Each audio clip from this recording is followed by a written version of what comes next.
Chicken inasal sa kawali.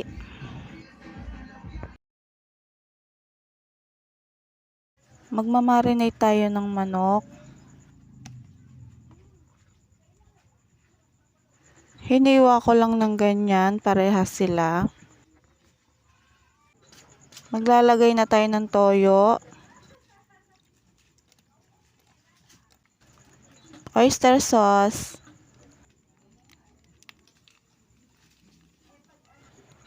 Ketchup.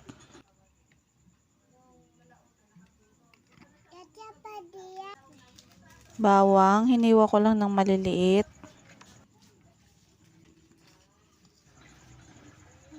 Pamintang durog. Asin.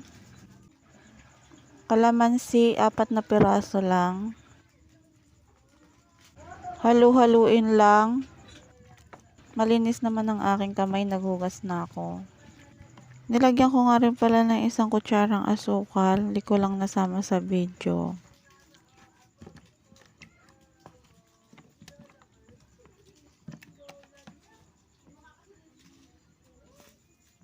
Naglagay din pala ako ng soda. Bababad ko lang siya ng 4 hours. Mas maganda matagal. Magluluto na tayo. Maglagay lang ako ng mantika kasi wala akong non-stick pan.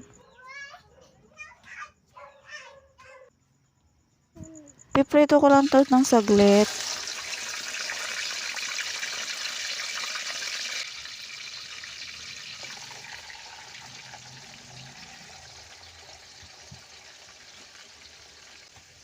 Ibaliktad na natin.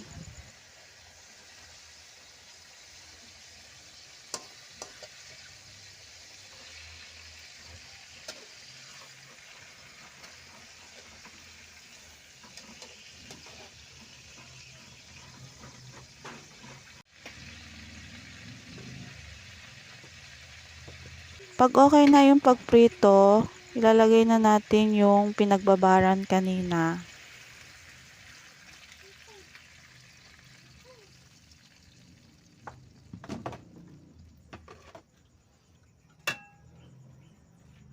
Tatakpan ko lang.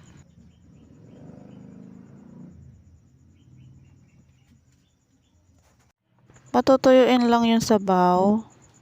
Balik-balik na rin lang natin yan ng madalas kasi baka masunog. Yan, malapit na yan.